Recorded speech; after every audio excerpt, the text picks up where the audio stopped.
Assalamualaikum warahmatullahi wabarakatuh. Selamat siang, salam sejahtera buat teman-teman di Bapak dosen. Pada hari ini, Selasa tanggal 5 Desember tahun 2023, saya memperkenalkan diri, nama Dasita, asal sekolah SMK Negeri 6 Bandung. Saya mengajar di mata pelajaran PKK, akan melaksanakan uji kinerja UKIN pada pembelajaran PKK pada Universitas Negeri Malang, dan akan dilaksanakan pada hari ini. Setelah ini langsung dilaksanakan pembelajarannya. Sekian dan terima kasih. Semoga bermanfaat untuk teman-teman para guru di seluruh Indonesia. Ya, sekian, terima kasih. Assalamualaikum warahmatullahi wabarakatuh. Bismillahirrahmanirrahim. Assalamualaikum warahmatullahi wabarakatuh. Waalaikumsalam warahmatullahi wabarakatuh. Ya, hari ini kita akan melaksanakan pembelajaran khusus untuk di PPG ini, ya. Ini video ini. Nah, pada awal-awalnya saya minta KM-nya untuk berdoa. Ya, silakan bila salah seorang saja berdoalah KM-nya. Silakan. Teman-teman, kita menghadap pelajaran ini, alangkah baiknya kita berdoa. Bismillah.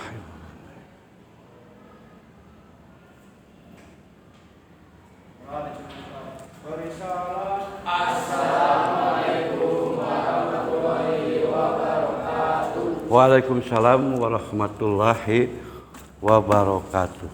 Ya, kita seperti biasa sebelum pembelajaran kita membacakan Asmaul Husna dulu. Ya, ini harus dibiasakan untuk menenangkan pikiran kita dan hati kita. Ya, sebentar aja. Ya, jangan terlalu lama. Ya, diambil yang poin-poinnya. Silakan Asmaul Husna dulu.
Ya, terakhir udah. Selesai. Ya, selesai. Aldi, Andra ada, Aurel ada, ya. Dimas Setiawan, Asa ada, ya. Gilang ada. Kemudian kita akan menginjak ke materi, ya. Materi kita sekarang itu adalah perencanaan produk. Ya. Saya harapkan ya dari capaian pembelajaran ini seluruh siswa ya peserta didik mampu atau menyusun atau menganalisis ya bagaimana perencanaan produk ini bisa terlaksana mulai dari jenis produk, menetapkan, merancang produk, menyusun sampai kepada merencanakan sampai kepada membuat tentang produk. Ya, ini capaiannya yang saya harapkan di dalam kurikulum ini. Ya. Kemudian untuk pembagian kelompok ya sudah saja seperti ini dibagi 4 ya. Sama seperti apa yang ada di bangku di sini. Ya. Tujuan pembelajaran tentang perencanaan produk ini terutama bagi guru berharap kepada kalian. Yang pertama, kalian bisa memahami perencanaan produk. Ya. Kemudian kalian juga bisa mengidentifikasi ya pengukuran keberhasilan perencana produk. Jadi diidentifikasi semuanya. Ya, bisa dipahami ini ya. Yang ketiga, kemudian kalian bisa menerapkan tahapan perencanaan. Mulai dari ide ya, kemudian penggambaran perencanaan, sampai kepada kalian menyusun ya. Bagaimana langkah-langkah perbuatan perencanaan produk tersebut. Ya, paham ya? Ya. Nah, ini tujuan pembelajarannya. Ya. Aturannya seperti biasalah. Kita akan belajar tentang perencanaan produk. Kemudian ada pertanyaan pemantiknya. Ya, mungkin kalian baru mungkin kan ya tentang perencanaan produk ya. Bapak pengen tahu sampai di mana pemahaman kalian tentang perencanaan produk. Ya. Tentang perencanaan produk. Ya jelas ini juga harus ya. Ada perencanaan pemantiknya di sana ya. Bisa kalian lihat. Apa saja? Mungkin saya ingin tahu dulu terlebih dahulu. Mengapa kegiatan usaha harus membuat perencanaan? Nah, ya. Saya nggak jawab deh. Oh, pertanyaan nggak ada. Ya, nah inilah perlunya kalian memahami tentang perencanaan.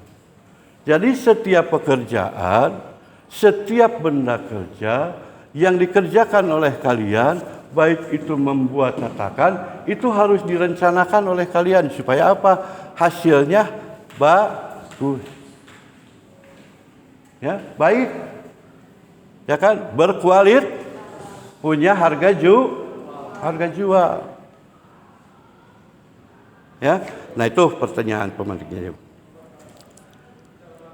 Bagaimana jika suatu perusahaan tidak melaksanakan perencanaan produk? Apa akibatnya nanti? Ya, clue-nya sudah saya berikan barusan. Ya, paham ya?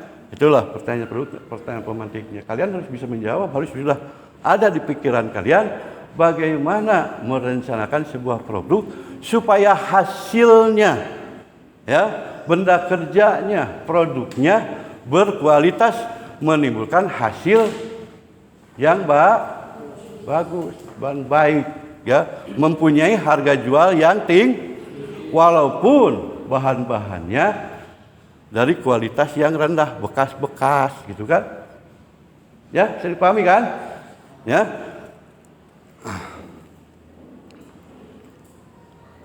Baik, kita mulai aja lah.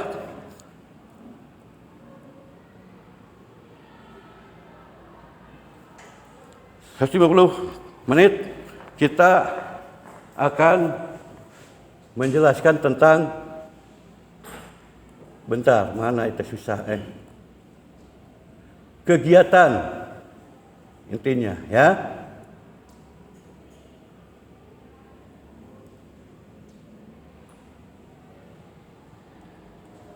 Kalian silahkan baca mana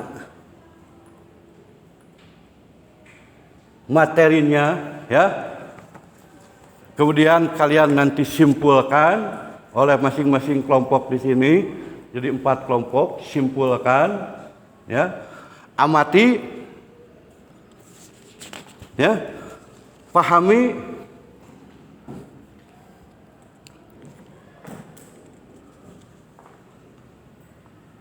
kemudian diskusikan. Kalian bisa diskusikan, nanti bisa saling berdiskusi. Kita sama-sama dengan Bapak saling berdiskusi tentang perencanaan produk ini. Ya, nah ini ya. Tapi sebelumnya saya jelaskan dulu apa sih pengertiannya tentang produk ini. Ya,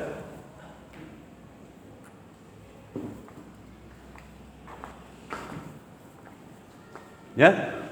Apa arti dan tujuan perencanaan produk? Ya, sambil melihat ke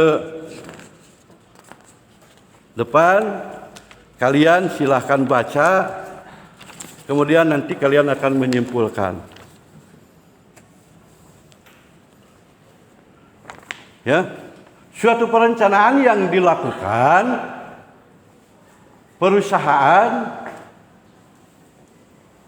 atau produsen ketika memproduksi sebuah barang atau jasa. Ya, seperti yang kemarin saya jelaskan kan, membuat tatakan kemarin itu ya. Buat barang dan jasa. Memastikan produk yang dibuat, volume, kapasitas produk, bahan yang dibutuhkan, bahannya apa saja, volumenya berapa, kapasitasnya seperti apa, berapa, ya kan ya?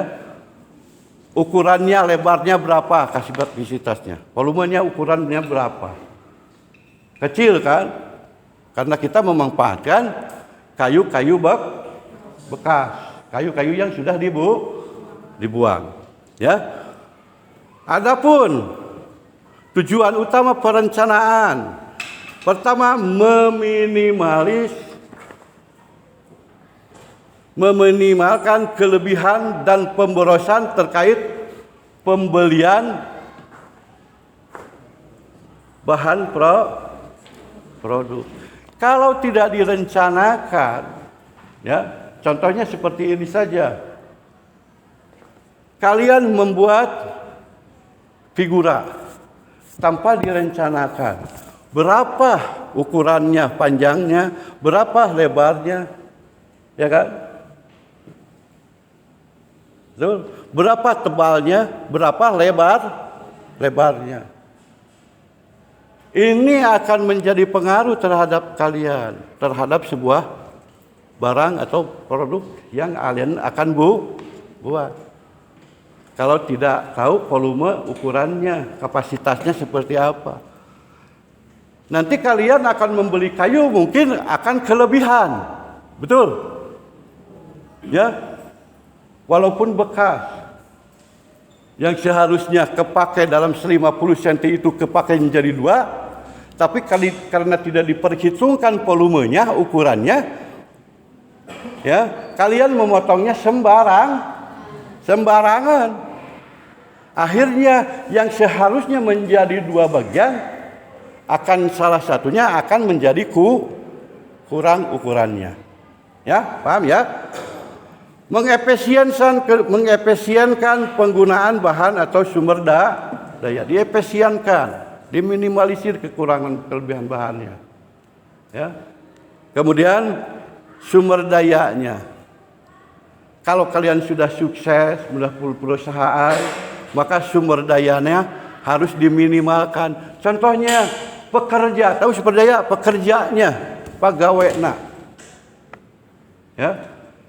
Yang seharusnya cukup dikerjakan oleh 2 orang, tapi karena tidak dimaksimalkan, maka kalian akan mengambil 1 atau 2 orang lagi pekerja.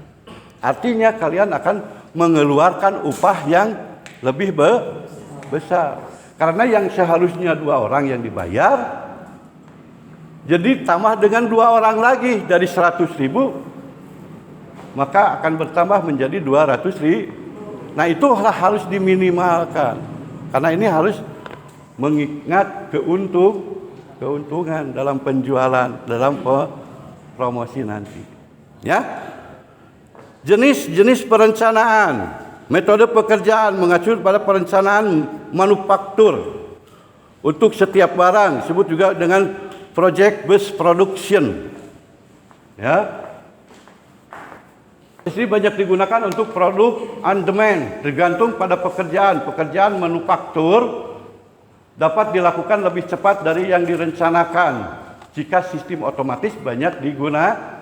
Artinya sistem otomatis menggunakan peralatan-peralatan mesin, ya, kelistrikannya, itu kan, ya, paham ya? Kemudian metode batch, proses produksi secara kelompok. Tipe ini memungkinkan manajemen memantau secara ketat, ya. Jadi kalian kalau sebagai manajer, kalian punya pekerjaan, ya, sebagai ahli gambar misalkan, manajemen pasti akan lebih ketat lagi mengawasi kalian. Ya, karena dikerjakannya secara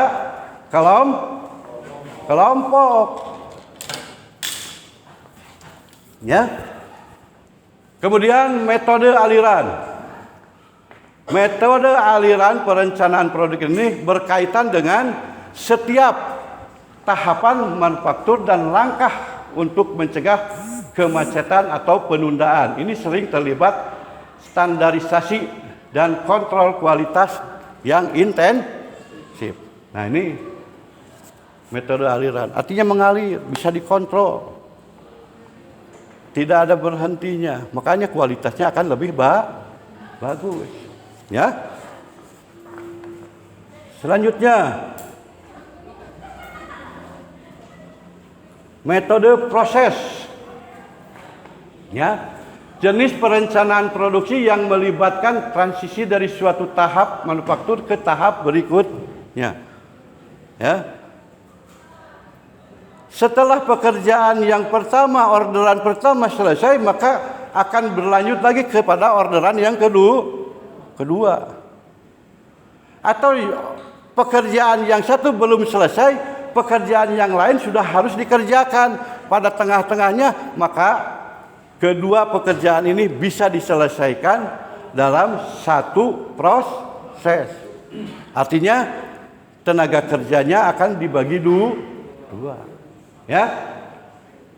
Kemudian metode produksi massal. Mirip dengan jenis material aliran, tetapi lebih banyak otomatisasinya, jalur khusus yang untuk massal. Nah, artinya produknya lebih banyak, ya. Yang tadinya hanya 1-2 produk saja yang dibikin, karena pesanannya banyak, misalkan pesanan figura dari 1, 2, 3 orang tertarik, maka orang akan memesan kepada kita akan lebih banyak, jadi 100 figura misalkan. Nah ini dikerjakannya secara produksi massal. Ya, tidak mungkin dikerjakan oleh sendiri pekerjaannya untuk 100 figura. Ya kan? Pertama, tidak akan selesai dengan baik pada waktunya. Oke? Paham ya? Pada waktu tidak akan selesai. Ya kan? Capek kita. Yang seharusnya 3 hari dikasih waktu oleh owner, karena dikerjakan oleh sendiri, akhirnya pekerjaannya akan terbengkalai, hasil produksinya tidak berkualitas. Ya, nah inilah fungsinya produksi massal ini. Secara otomatisasi tidak sekaligus otomatisasi kita, diam aja orangnya, tapi menggunakan mesin-mesin yang sudah ada. Seperti di bengkel kita kan, ada mesin statis, mesin tangan, ada mesin manual. Ya, portable mesin tangan, mesin listrik. Ya. Berikutnya, tahap perencanaan. Ya. Routing. Perencanaan produk pertama yang menentukan jalur di mana bahan baku dan akan diproses setelah mengikuti aturan bahan mentah yang diubah menjadi produk jadi. Ya jelas ya. Ini routing. Penjadwalan merupakan tahap berikutnya dari perencanaan produksi, menekankan pada waktu operasional yang harus diselesaikan. Tujuannya memanfaatkan waktu yang diberikan untuk menyelesaikan seluruh pekerja. Saya ngerti, paham? Ya. Pengiriman memastikan bahwa proses operasional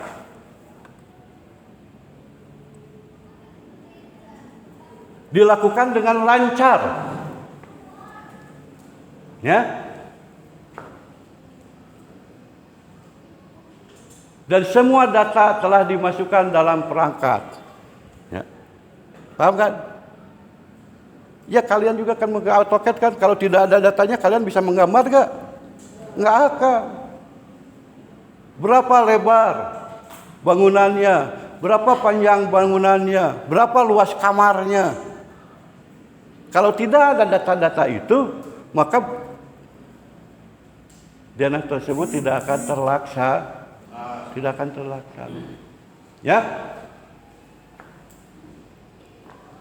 Pengiriman pesanan sesuai dengan jadwal termasuk dalam tahap perencanaan produksi. Berikut tahap hal dalam pengiriman.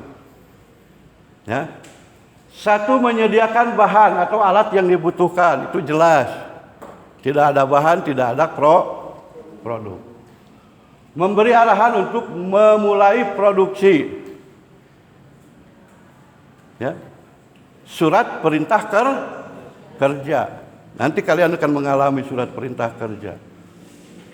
Ya, kalau kalian sudah masuk bekerja di konsultan.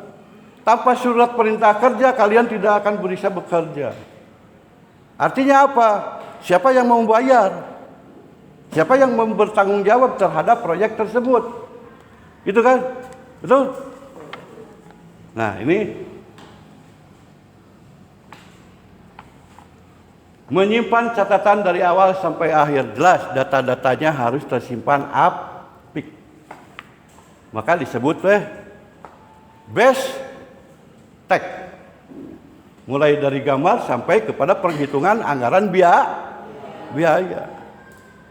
Itu harus tersimpan dengan apik. Kenapa? Ketika pekerjaan itu sudah selesai, sekian tahun ke depan pasti akan ada lagi yang memesan hal yang seru. Tidak mungkin harga bahan itu akan stabil tetap. Harga kayu tiap bulan akan naik. Pasir juga sama. Batu beton juga sama. Ya, itu kan pasti fluktuatif harga-harga itu. Maka harganya pun untuk di tahun depan itu dengan produk yang sama pasti harga jualnya juga akan naik. Ya, bisa dipahami? Oke. Berikutnya, prosedur kontrol. Awas tuh cadel, jangan membaca keras-keras ini. Ya, yang lidahnya agak besar. Bahaya ini. Kontrol. Ya. Jelas ini kontrol harus dilakukan. Ya. Karena menyangkut kepada hasil produksi atau kualitas. Ya. Berikutnya, kalaulah pekerjaan dari proses ke proses lagi, artinya bertahap. Ya. Selanjutnya, nanti kalian ada tugas. Ya, tadi kasus tugas. Mencari bahan-bahan yang berkualitas untuk pembuatan aksesoris atau plakat. Ya. Kayu-kayu yang terbuang tapi bisa dimanfaatkan untuk sebuah bahan produk. Ya.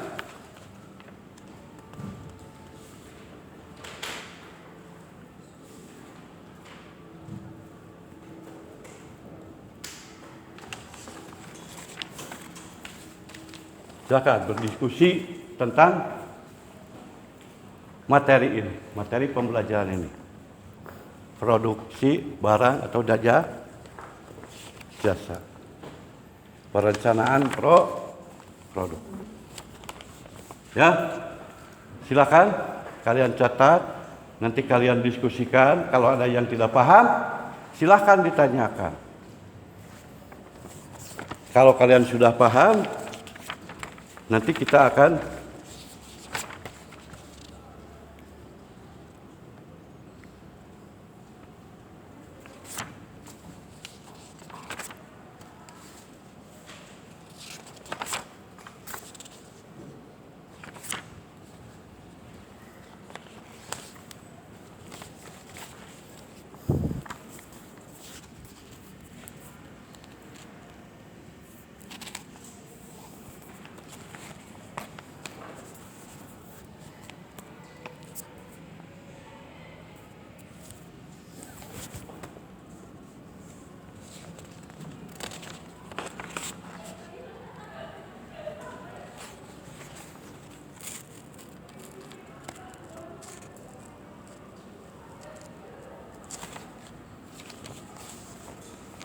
ya.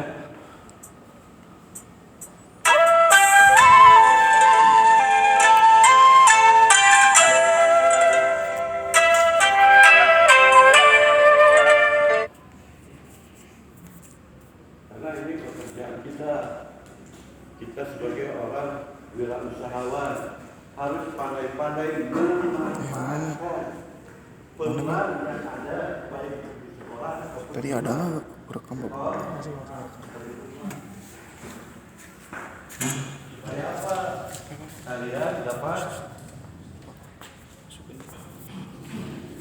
Kalian dapat uang. Ya. Kalian dapat uang.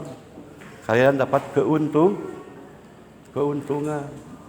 Karena zaman sekarang itu teknologi harus dimanfaatkan. Ya. Dimanfaatkan semuanya. Sekecil apapun. Sampai kepada perencanaan produk.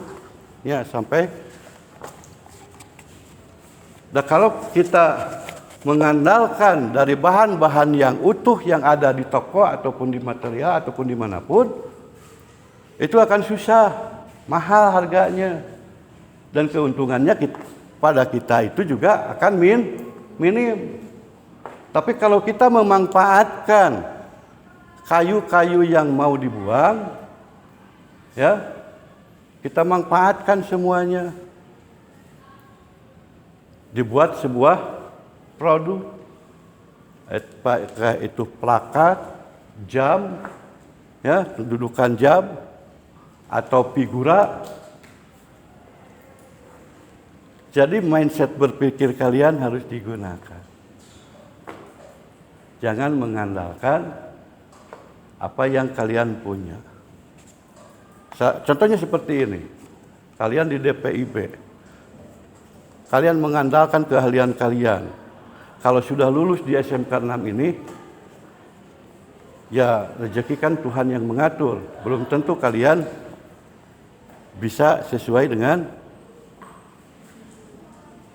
apa yang kalian lakukan sesuai dengan kompetensi keahlian kalian. Ya. Mungkin saja kalian jadi pengusaha lele, pengusaha ikan, ya. Pokoknya di PKK ini apapun ya kesempatan kalian ambil. Ya. Layang-layang pun sekarang sudah puluhan juta. Kalian pernah lihat di televisi Trans 7 kalau nggak salah, metek nonton tong Korea hunkul, ya, drakor terus nonton.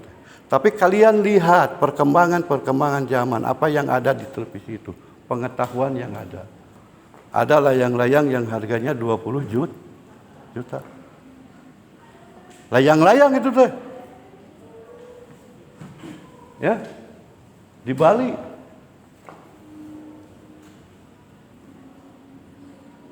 Nah, itulah jiwa wirausahawannya tim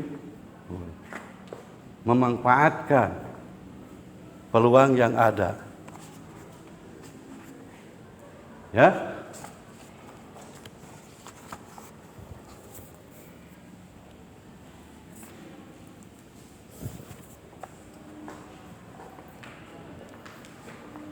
Oke.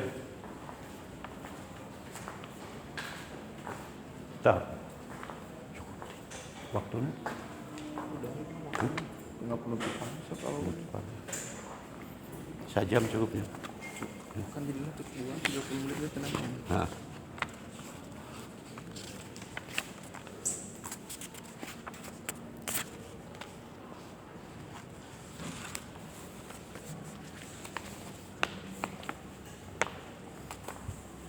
Dah? Oke. Kalau sudah, ini ada tugasnya. Ya. Karena setiap pembelajaran pasti harus ada tugas. Di sini juga sudah ada tugasnya, LKPD-nya. Ya. Ini latihan soalnya. Ya. Silakan kalian kerjakan 10 menit.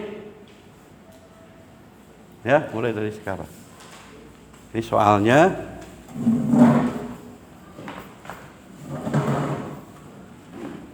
Ya.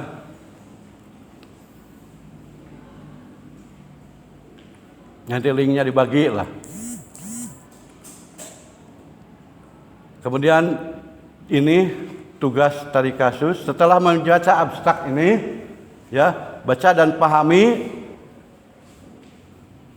petunjuk pengertian studi kasus, kerjakan dengan rapih dan jelas. Nah ini, siapkan soal studi kasus. Nanti kamu bikin soal sendiri, ya, bikin soal sendiri. Nanti ku bapak disilangkan teman kalian yang akan menjawab.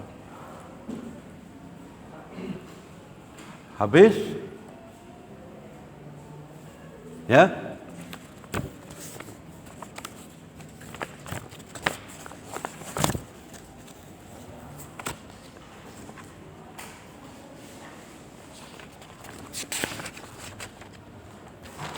Itu tugasnya.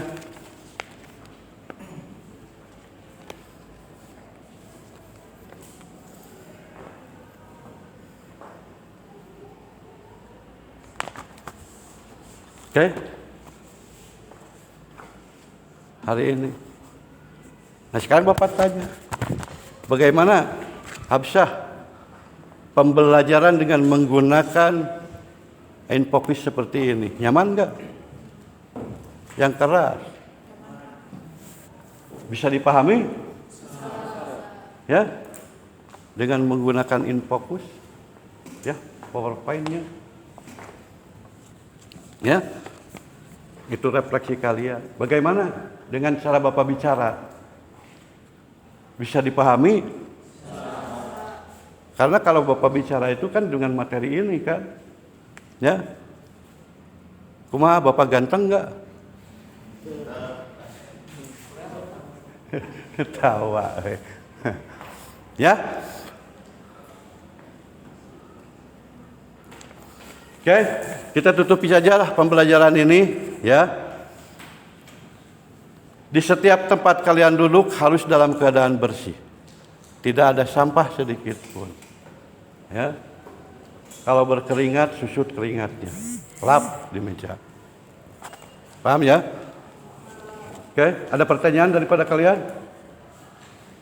Sudah saja, disudahi? Sudah, oke. Kita sudahi pembelajaran ini. Kerjakan tugas-tugasnya, kerjakan soal-soalnya. Minggu depan kita kumpulkan. Bapak nilai. Ya, silakan beres-beres. Tapi sebelum beres-beres, kalian berdoa dulu. Silakan KM-nya. Kita berdoa bersama.